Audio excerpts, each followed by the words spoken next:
Voilà, c'est toujours une joie de nous retrouver en ce jour béni, où nous avons toujours ce rendez-vous avec notre Seigneur, notre Dieu. Nous aimons nous retrouver dans la présence de notre Dieu qui nous a accordé tant de bénédictions encore cette semaine, qui nous a soutenus dans les combats, dans les luttes. Il nous a accordé des victoires. Et ce matin, nous sommes heureux. Nous avons la santé. Nous sommes vraiment reconnaissants. Ce Dieu a tellement fait pour nous. Il nous a délivrés. Il nous a libérés. Il a lavé nos péchés. Voilà, le premier chant que nous vous proposons, il a tellement fait pour moi. Si vous le pouvez, je vais vous inviter à vous lever. Et nous le prenons en toute joie, en toute liberté. Nous sommes heureux d'être dans la présence de Dieu. Nous aimons Dieu. Nous aimons nos frères. Nous aimons nos sœurs. Nous aimons chanter ensemble. Amen. Gloire à Dieu. Amen.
Il a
Si on s'asseyait un moment pour voir tout ce que Dieu a fait pour nous, si on passait tous les événements, les accidents, il nous a sauvés, les pièges de l'ennemi. Parfois, nous dormons, l'ennemi en veut à nos âmes. Le Seigneur, Allah, il nous protège, il veille sur nous. Oh, Seigneur, merci. Gloire à ton nom. Pas d'autre cause. Jésus.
Jésus seul. Notre cœur peut être happé par toutes sortes de sollicitations. Gardons-le sur Jésus. Attendons encore ce matin à lui être agréable. Désirons lui être agréable. Aimons lui être agréable. Il est si bon, il est si merveilleux. Il est tout pour nous. Je tends les mains vers le roi qui vient. Je veux chanter mon Créateur. Tu es le seul qui règne sur mon cœur. Je tends les mains vers le roi qui vient. Chanter mon Créateur, tu es le seul qui règne sur mon cœur. Et je n'aurai pas d'autre Dieu, tu seras mon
Bien-aimés en Christ, bonjour.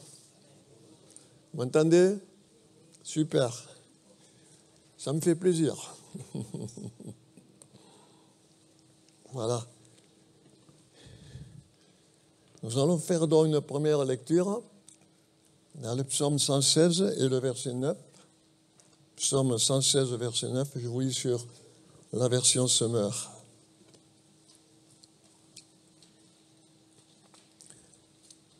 Ainsi, je marcherai encore sous le regard de l'Éternel au pays des vivants. La version Narbi dit « Je marcherai devant l'Éternel dans la terre des vivants, ce qui se ressemble, bien entendu. » Le titre de notre méditation ce matin sera « Continuer la marche », c'est-à-dire la marche des croyants. Et qu'est-ce que c'est que la marche des croyants?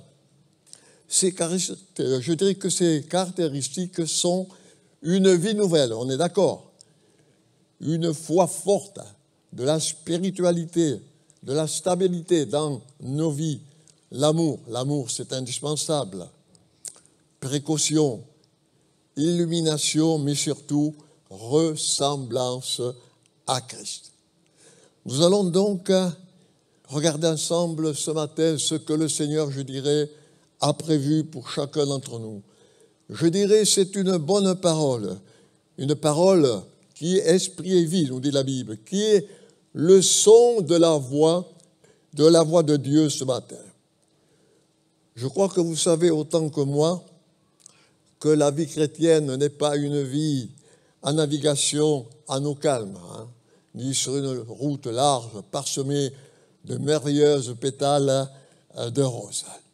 Je n'ai pas dit non plus à nos troubles. Mais cela peut parfois, je dirais, remuer en nous. Des choses peuvent bouger en nous, car c'est la vie. Et si nous n'en sommes pas convaincus, ces choses-là nous mettent rapidement les idées en place. Nous vivons des choses, je dirais, des expériences les uns et les autres. Et quoi qu'un chrétien soit saint, car la Bible dit « Vous serez saints, car moi, je suis saint », le Seigneur n'est pas seulement le Seigneur des bons jours, des jours pénibles aussi, il est avec nous. Il est avec nous aussi quand les jours de labeur est difficile. Pourtant, le chrétien est appelé à être pieux, à être saint. Je bénis Dieu, moi, car les chrétiens savent aussi, et heureusement, que Jésus est le Seigneur tout simplement. Que Jésus est avec nous tout simplement, jour après jour. Même quand les choses vont bien, mais aussi lorsque les choses deviennent, je dirais, délicates, lorsque les choses deviennent difficiles, quand elles nous atteignent, le Seigneur ne nous dit pas « Je reviendrai quand cela ira mieux, je reviendrai te voir dans 24 heures ». Non, le Seigneur ne disparaît pas. Il est disponible, notre Seigneur, jour après jour. Il est fidèle. Celui qui vous a appelé est fidèle, nous dit la parole. Il est attentionné pour nous, comme un époux pour sa femme, ou sa femme pour son époux. Il est attentionné, je dirais, dans les différentes saisons de notre vie spirituelle, c'est-à-dire l'hiver, l'automne, le printemps, l'été de notre vie. Donc, au cours des différentes saisons que nous pouvons donc rencontrer. Il est aussi touché, le Seigneur, par les sentiments qui sont en nous. Parce que nous vivons, et ce que nous vivons jour après jour. Le Seigneur le voit, les choses faciles, même les choses difficiles. L'apôtre Paul va dire, et nous le lisons dans 2 Corinthiens, chapitre 4, verset 7. 2 Corinthiens, chapitre 4, verset 7.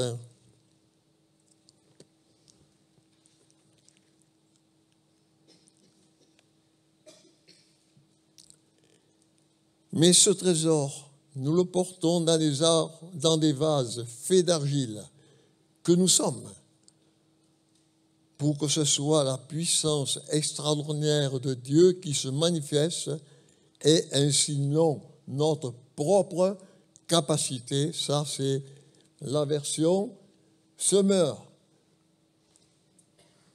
Les autres versions disent « Nous portons ce trésor », je vous le lis, « cette grâce de Dieu dans des vases d'argile ou de terre, afin que cette grande puissance soit attribuée à Dieu et non pas à nous. » Amen. Le mot grec que Paul va utiliser pour cette terre donc est argile. Ce mot signifie faible, c'est-à-dire facilement cassable. En d'autres termes, il dira « Cette puissance de Dieu en nous est dans notre cœur, elle est dans notre corps, mais celui-ci est faible. Il est facilement tenté, notre corps, notre cœur est facilement cassable. » Mais ce n'est pas seulement ce matin là-dessus que je voudrais particulièrement m'arrêter, mais j'aimerais vous donner de la part de Dieu une parole d'encouragement, amen, afin que l'on puisse continuer à aller de l'avant, continuer ce parcours, le suivre avec Dieu dans cette vie chrétienne donc que nous menons.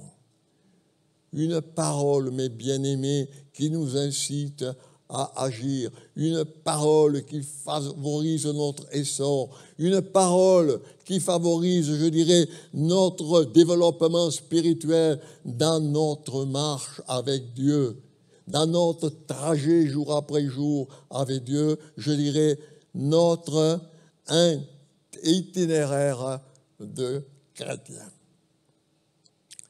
J'ai donc intitulé cette pensée pour vous et pour nous, et pour moi aussi, continuer la marche. Il faut, mes bien-aimés, continuer la marche, c'est-à-dire poursuivre ce qui a été commencé. Et la Bible nous dit, il faut se remettre en route. Nous allons donc le lire dans le livre de l'Exode, bien entendu, un passage que vous connaissez bien, mais qui nous sera utile pour cette méditation. Exode, chapitre 14, versets 9 à 15.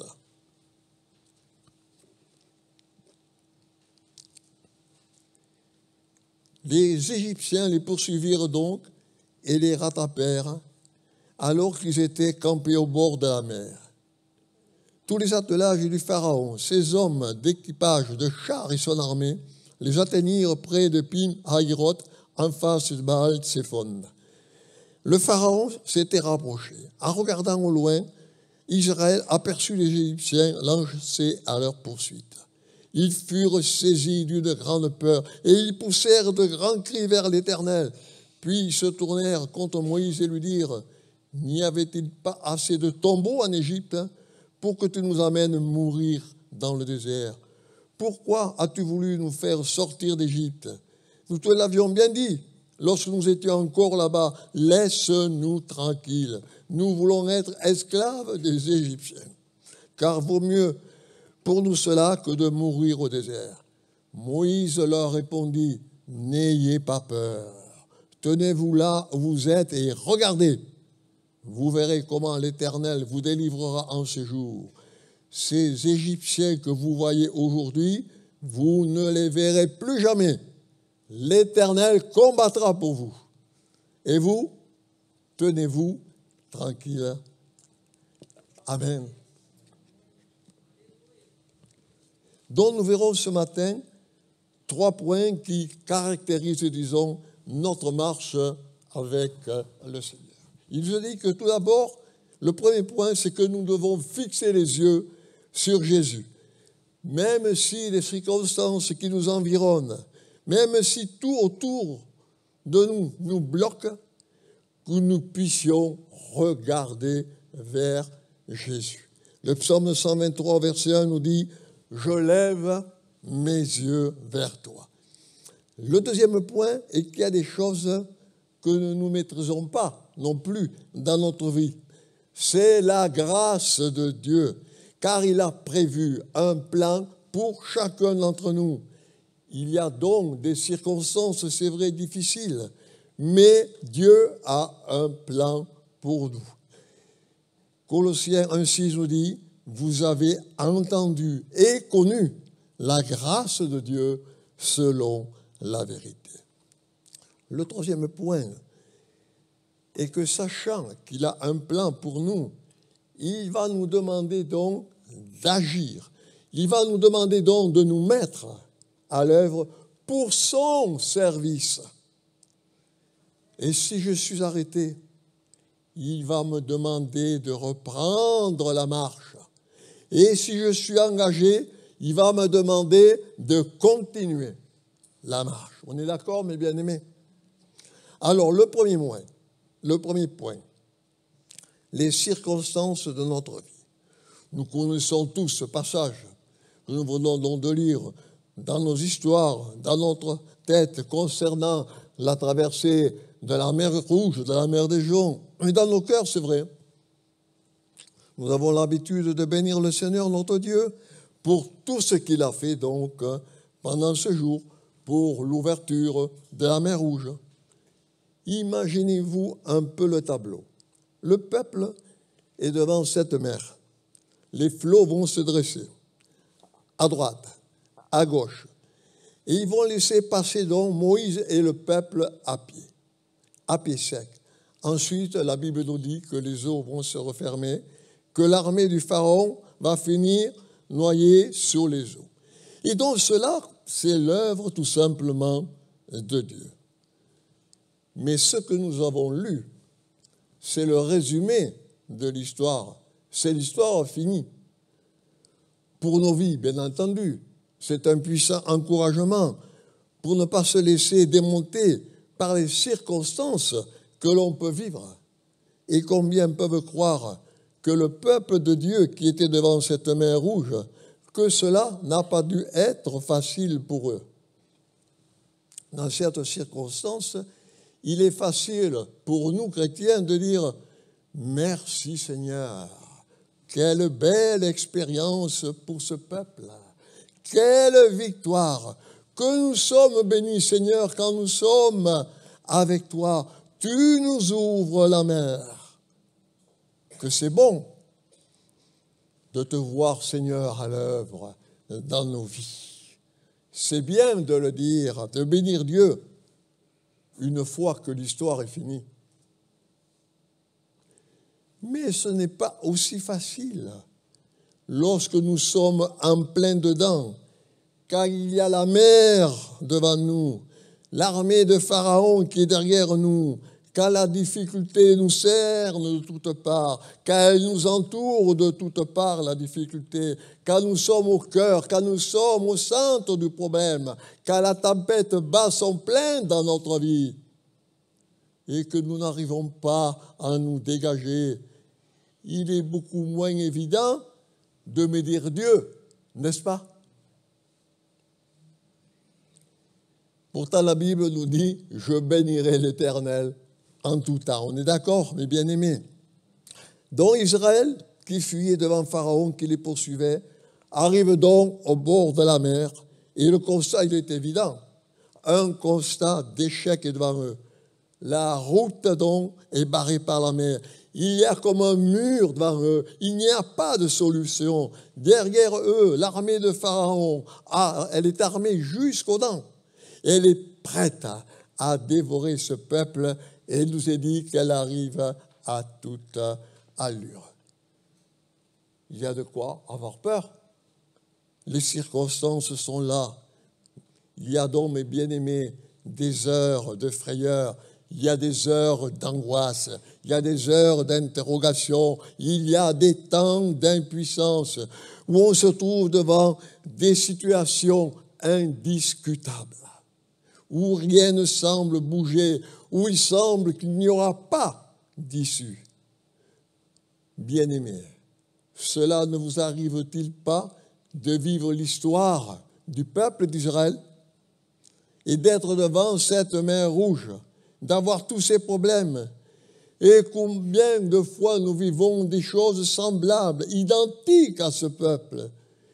Oui, qui n'a pas connu, mes bien-aimés, ces heures d'angoisse, ces heures d'épreuve, ces heures de repli, ces heures d'inquiétude, ces heures de découragement, où tout semble partir en vrille, où tout semble partir en queue de poisson. Et on ne sait pas dans quelle direction on va, elles s'en vont. Il n'y a pas d'issue.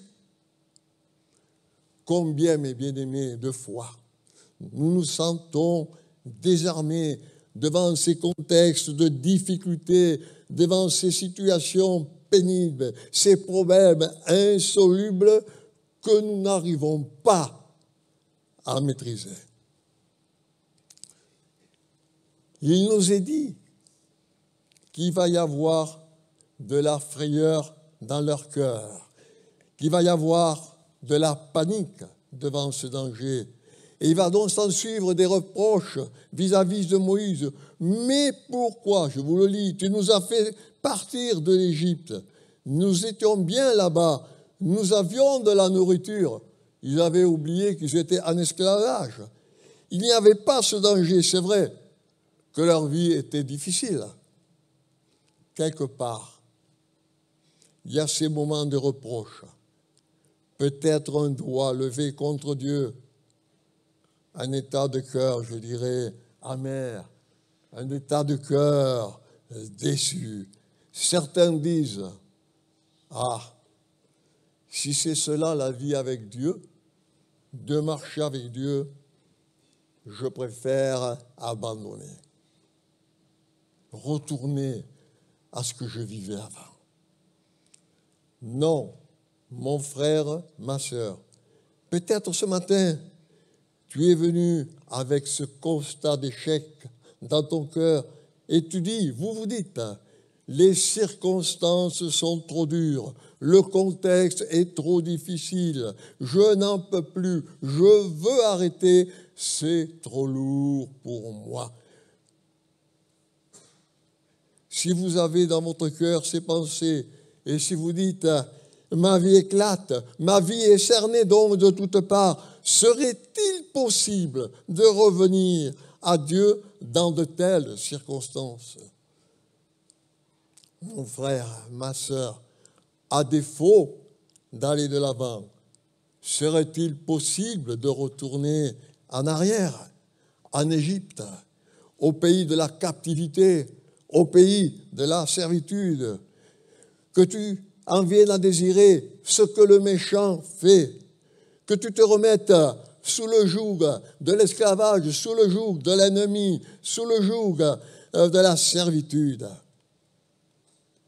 Dieu te dit ce matin, mon frère, ma sœur, il vous dit, non, je veux votre bien, je veux que vous alliez de l'avant. D'ailleurs, dans Galates, au chapitre 5, au verset 1, il est dit, ne vous remettez pas sous le joug de l'esclavage, sous le joug de la servitude. Le deuxième point, Dieu a un plan pour vous, pour chacun d'entre vous.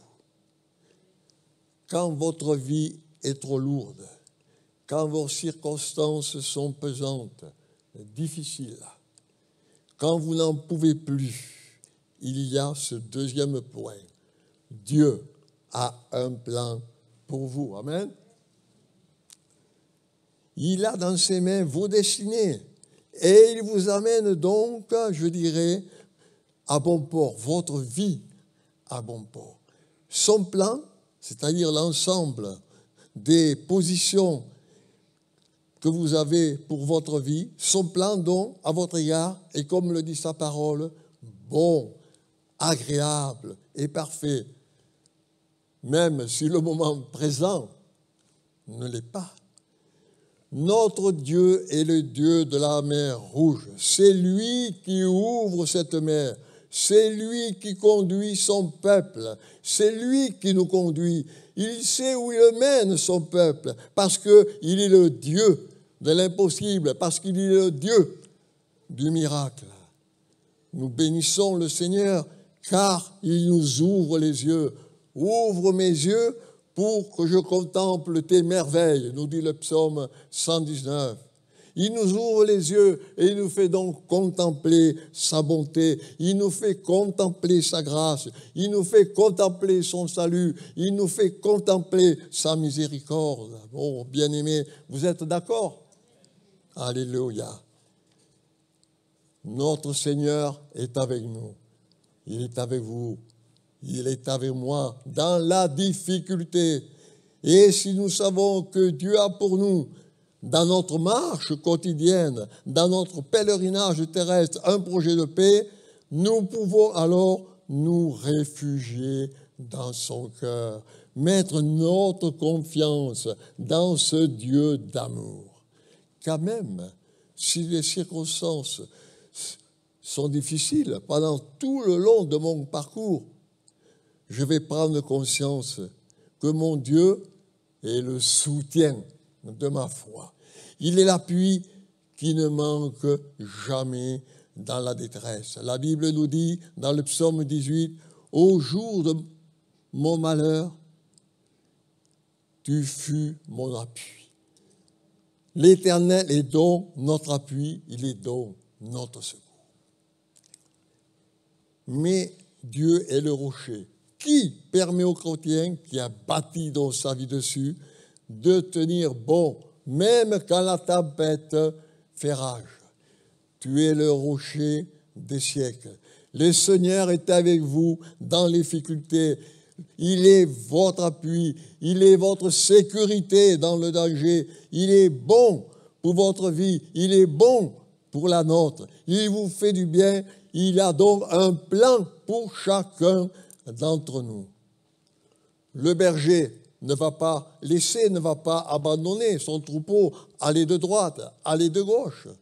Lisez dans Jean 17.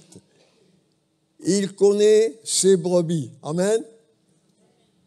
Sans exception, chacun d'entre nous, il les mène, il les dirige, il veut les conduire, nous dit sa parole, vers les frais, vers les bons, vers les calmes, vers les reposants pâturages.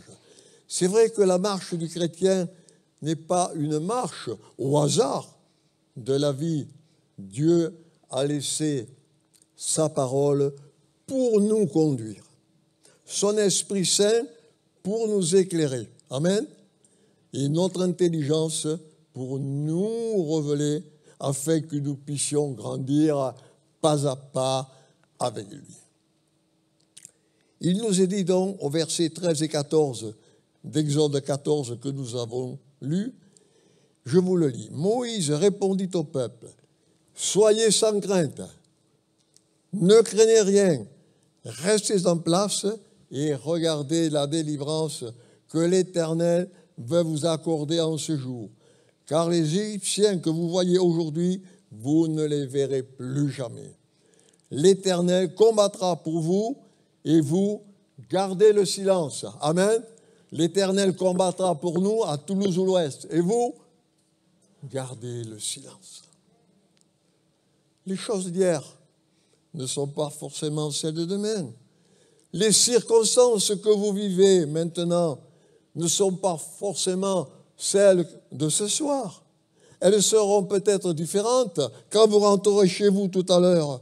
Et comme dit un proverbe chinois que j'ai noté, ne cherchez pas aujourd'hui les oiseaux qui étaient sur le fil l'année dernière. Ce qui veut dire, ce qui est passé est passé. Les choses nouvelles viennent. Elles arrivent, mes bien-aimés. Vos circonstances ne sont pas immuables. Elles évoluent. Je le répète, Dieu a un plan d'amour pour chacun d'entre nous, pour toi, pour vous et pour moi.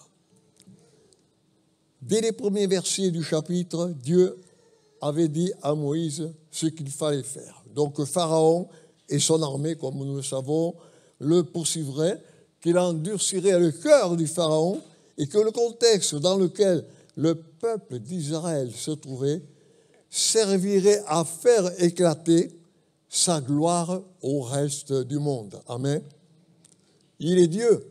Il n'est pas dépassé, lui, par les événements. Dieu, même s'il a une mer devant lui, à lui, rien n'est impossible, à notre Seigneur. Parce que, pourquoi?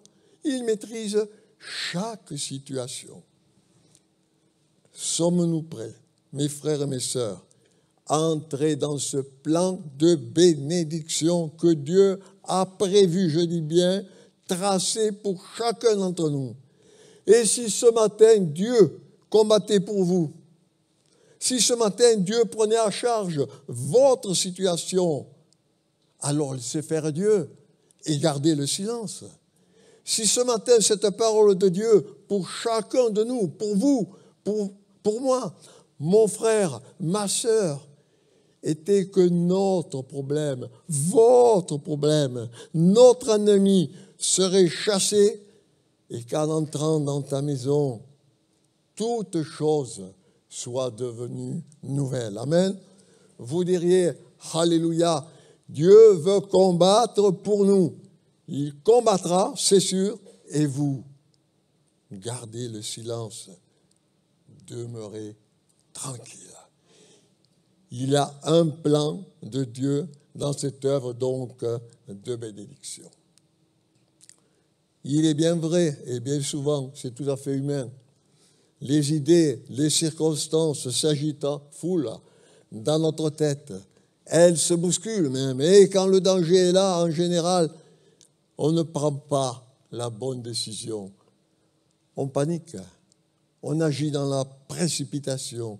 Non, Dieu te dit ce matin, j'ai un plan pour votre vie. Ne craignez pas, je suis avec vous tous les jours. Je vous aime. Pourquoi? Parce que tu es mon enfant. Je prends soin de toi. L'Éternel donc combattra pour vous. Et je le répète, faites silence. La parole de Dieu dans notre marche avec lui est le moyen, je dirais, le plus sûr de nous guider. Dieu nous conduit tout simplement par sa parole. Il est préférable de s'en référer à ce guide, de venir devant Dieu, réclamer sa grâce, réclamer sa bénédiction, réclamer une direction et de regarder ce que l'Éternel va faire pour chacun d'entre nous. Les consolations de Dieu réjouissent notre âme, elles réjouissent mon âme, elles réjouissent votre âme. Il est préférable que je sois dans la volonté de Dieu. D'ailleurs, Éphésiens 6,6 nous dit « Soyons des serviteurs de Christ qui font de toute leur âme la volonté de Dieu. » Même si cela fait mal parfois à certains moments, et c'est vrai, mais je sais que s'il est avec moi, je suis au bon endroit. Il veut m'apprendre, me faire comprendre quelque chose pour ma vie. Un autre passage, je ne cherchez pas, Lamentation de Jérémie 3,26 nous dit « Il est bon d'attendre en silence le secours de l'Éternel. » Et une autre version nous dit d'attendre la délivrance de l'Éternel, d'attendre le salut de l'Éternel. Et le prophète Ésaïe, au chapitre 30, verset 15, nous dit « C'est dans le calme et la tranquillité et l'espoir et la patience et la confiance que sera votre force. » Là, je vous ai donné plusieurs versions ensemble. Dieu donc a un plan d'amour pour chacune des brebis du troupeau. Et nous sommes ces brebis. Quel est le but final? Eh bien, c'est de nous amener au pays, à la Canaan céleste. Les données que nous avons actuellement, que nous ne maîtrisons peut-être pas, Dieu veut les prendre en main. Et il désire donc ouvrir son cœur pour nous. Je sais que ma vie n'est pas maintenant une somme de calamités, même s'il y a des situations difficiles. Vous n'avez pas des situations difficiles parfois? Mais s'il y en a, Dieu a un plan pour vous. Éphésiens 1,11 nous dit « Selon le plan de celui qui opère tout, selon la décision de sa volonté. » Le troisième point et dernier point, Dieu tient nos destinées dans sa main.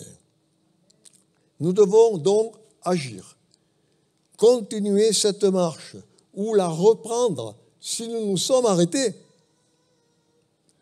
Le verset 15 dit, l'Éternel dit à Moïse, pourquoi s'écrit, parle aux enfants d'Israël et qu'ils marchent. Une autre version dit qu'ils repartent, c'est-à-dire qu'ils se remettent en route.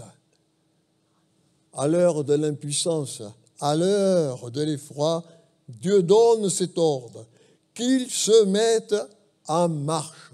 Voilà ce que nous dit Dieu ce matin. Je le répète, à défaut d'aller de l'avant, serait-il possible de retourner en arrière avec ce Dieu qui nous tient dans la main, qui a ces circonstances dans notre main? C'est à ce moment-là, quand les difficultés sont au summum, que va retentir l'ordre divin de se mettre en marche et non pas de se lamenter. Il y a là véritablement un acte de foi. Il est impératif. Il faut faire ce pas avec foi. C'est un ordre qui vient de Dieu, quoique cet acte peut paraître déraisonnable. Dieu nous dit ce matin, ne courbez pas la tête, ne pliez pas l'échine, ne faites pas du surplace, ne désirez pas retourner en arrière, ce serait se livrer désarmé à l'ennemi. Mettez-vous en marche, relevez la tête, Dieu vous donne la force.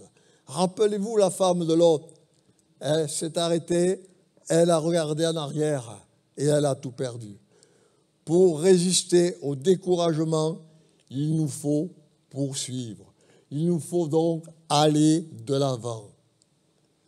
Mon frère, ma sœur, le Seigneur est celui qui nous donne la force de faire ce pas,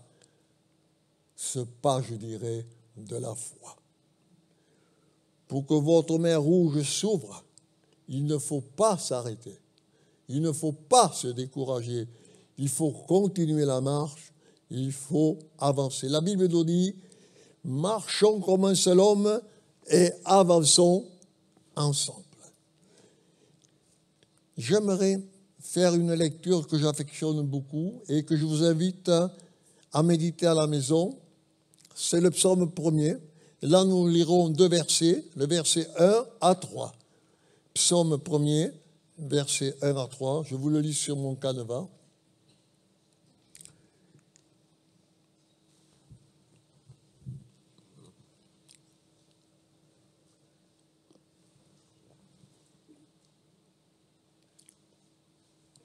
Heureux l'homme qui ne marche pas selon le conseil des méchants, qui ne s'arrête pas sur la voie des pécheurs et qui ne s'assied pas sur le banc en compagnie des moqueurs, mais qui trouve son plaisir dans la loi de l'Éternel et qui la médite jour et nuit. Il est comme un arbre planté près d'un courant d'eau qui donne son fruit à sa saison et dont le feuillage ne se flétrit pas. Tout ce qu'il fait lui réussit. Amen. Il nous est dit que l'homme et la femme, bien entendu, sont heureux quand ils méditent la parole de Dieu, c'est-à-dire la Bible. Quand il connaît et entretient cette relation intime avec son Seigneur. Par contre, celui qui veut suivre la voie du méchant n'avance pas. Au contraire, regardez la progression que nous dit la Bible.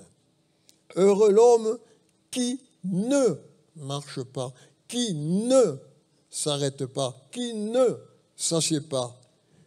Si on baisse les bras, on rejoint la maison du méchant, ce n'est pas ce que Dieu veut pour nous ce matin.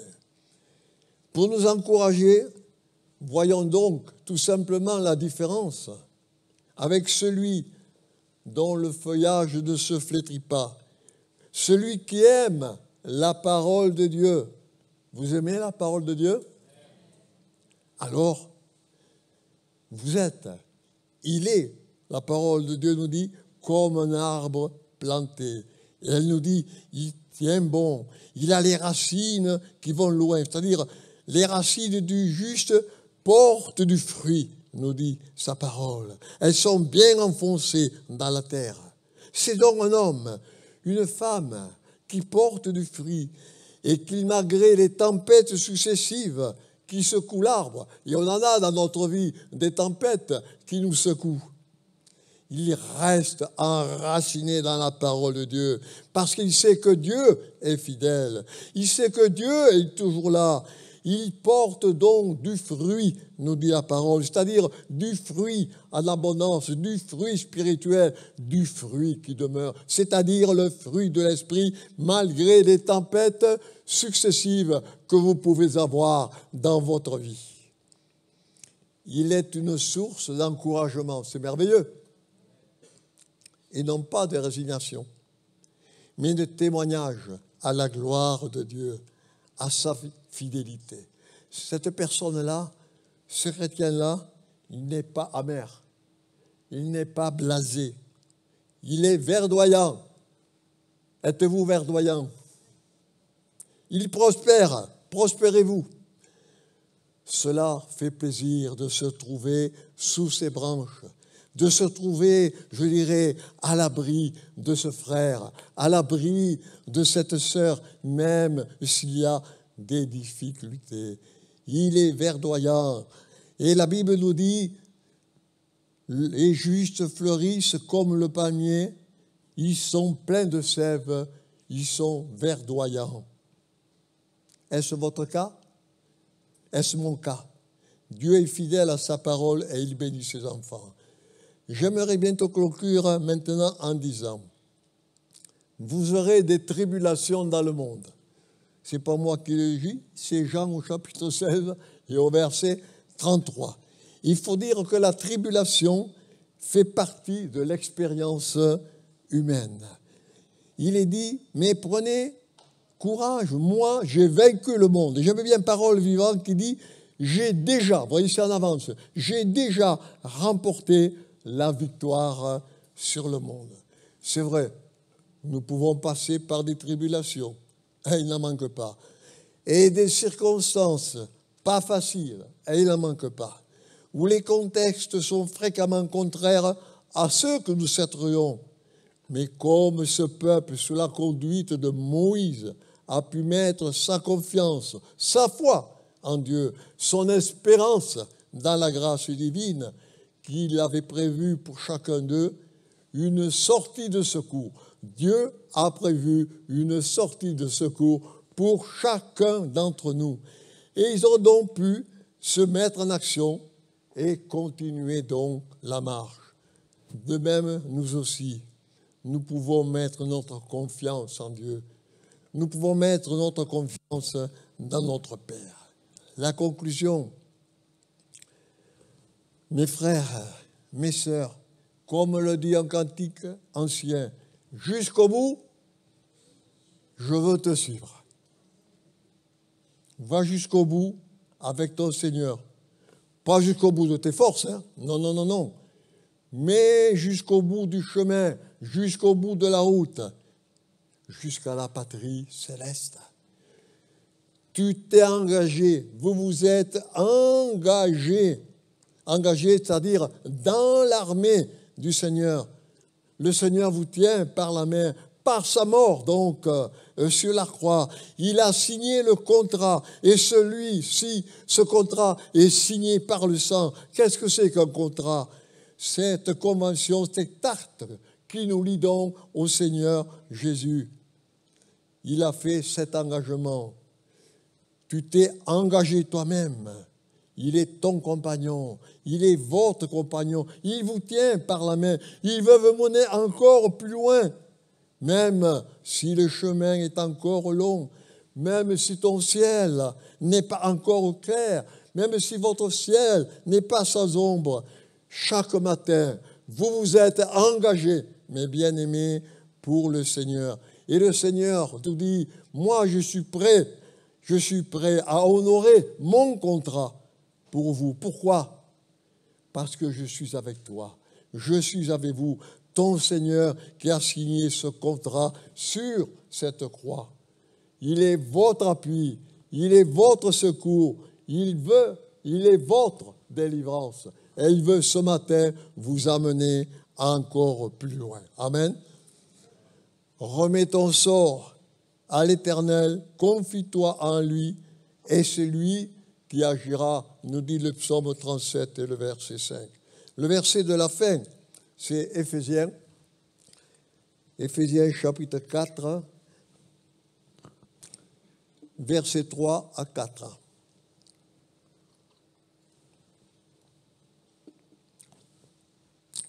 Voilà.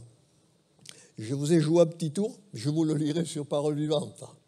C'est plus précis. Écoutez bien. Cherchez, c'est important, cherchez à conserver entre vous l'unité que le Saint-Esprit a créée et restez liés les uns aux autres dans l'harmonie et la paix, car vous faites tous partie d'un seul corps, régi par un seul esprit. De même aussi, vous ne possédez qu'une seule et même espérance, rattachée à votre vocation commune, c'est-à-dire l'héritage auquel vous avez été tous appelés. Je le répète, c'est-à-dire l'héritage auquel vous avez été tous et toutes appelés. Continuons la marche en 2024 comme nous l'avons fait en 2023. Amen. Inclinons nos têtes et nous allons prier.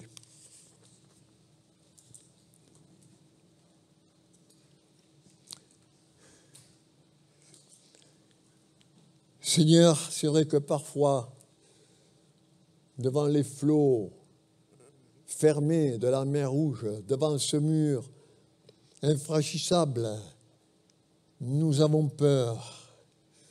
Nous n'avons pas confiance en toi, Seigneur, et nous tremblons. Mais Seigneur, ce que nous voulons, c'est avoir les yeux de la foi. Et nous voulons continuer cette marche avec la foi, remplie d'espérance, remplie d'amour, remplie de volonté.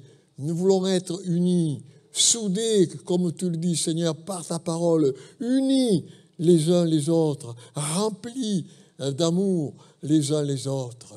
Continuez la marche, Seigneur, parce que nous voulons rapporter la victoire en toi. Nous voulons voir de grandes choses, Seigneur, parce que tu es le Dieu qui ouvre la mer Rouge devant nous. Tu nous délivres de nos difficultés, Seigneur, et tu veux nous donner ta force, Seigneur. Nous voulons voir nos racines bien imprégnées dans une terre grasse et fertile. Nous voulons, Seigneur, porter du fruit à la gloire de ton nom. Nous voulons être un arbre vert, un arbre planté qui donne des feuilles pour le beau nom de Jésus. Seigneur, afin que les frères et des sœurs puissent venir à l'ombre de cet arbre-là. Seigneur, je te demande de bénir abondamment cette Église, afin qu'elle aille de l'avant, Seigneur, afin qu'elle porte du fruit à la gloire de ton nom, que cette Église puisse enfanter des âmes nouvelles dans le nom de Jésus.